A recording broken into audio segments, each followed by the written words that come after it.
নেপাল, বাংলাদেশ, মালদ্বীপ থেকে পাকিস্তান প্রতিটি দেশই ভারতের বিরুদ্ধে অসন্তোষ বাড়ছে। একসময় বাংলাদেশ ও ভারত নিজেদের ঘনিষ্ঠতম অংশীদার বলে ঘোষণা করত।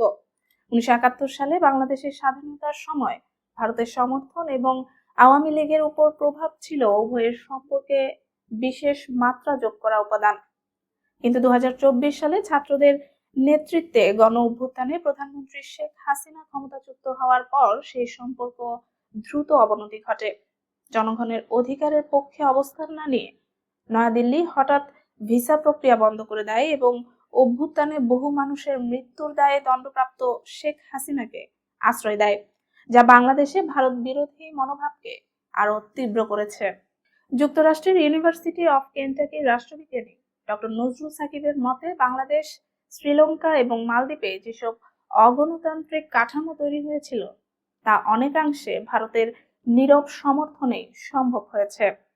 এখন পলাতক আসামিকে আশ্রয় দেওয়ায় বাংলাদেশের অন্তর্বর্তী সরকার আনুষ্ঠানিকভাবে হাসিনাকে প্রত্যাবর্তনের অনুরোধ করছে। অতীতে ভারত বিরোধী বিদ্রোহী নেতা অনুপ চেটিয়াকে বাংলাদেশ যেভাবে ভারতের হাতে তুলে দিয়েছিল, সেই সদিচ্ছার প্রতিদান এবার ভারত দেবে বলে বিশেষজ্ঞরা মনে করছেন না। ডক্টর সাকিব সতর্ক করে বলেন, চুক্তি অনুযায়ী কাজ না করলে ভারত অবিশ্বস্ত মিত্র হিসেবে চিহ্নিত হবে এবং এতে তার আঞ্চলিক প্রভাব মারাত্মকভাবে ক্ষতিগ্রস্ত হবে।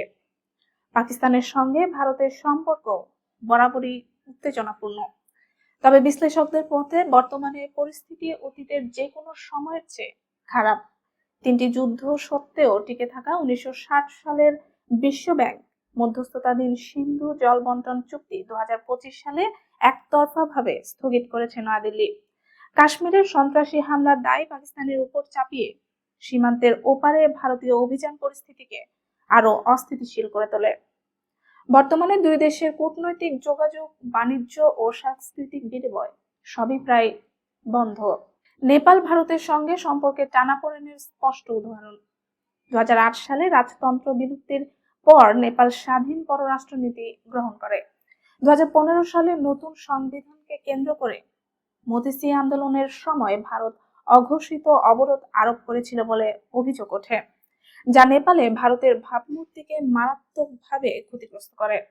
সাম্প্রতিক সময়ে চীনের বেল্ট অ্যান্ড রোড ইনিশিয়েটিভ প্রকল্প পুনরুজ্জীবিত করার পাশাপাশি কাঠমান্ডু ভারতের সঙ্গে কালাপানি ও লিপুলেখ সীমান্ত বিতর্কে চাপ বাড়াচ্ছে।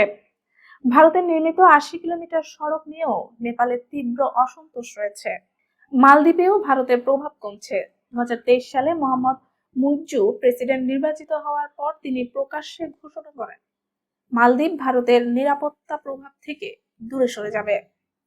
তিনি মালদ্বীপ থেকে ভারতীয় সামরিক সদস্যদের সরিয়ে নেওয়ার দাবি করেছেন এবং অবকাঠামো ও নিরাপত্তা ক্ষেত্রে চীনের দিকে ঝুঁকছেন। সোশ্যাল মিডিয়ায় হ্যাশট্যাগ ইন্ডিয়া আউট প্রচারণাও নয়াদিল্লির বিরুদ্ধে আঞ্চলিক ক্ষোভের প্রতিফলন। শ্রীলঙ্কার সঙ্গে সম্পর্কেও অস্বস্তি বাড়ছে।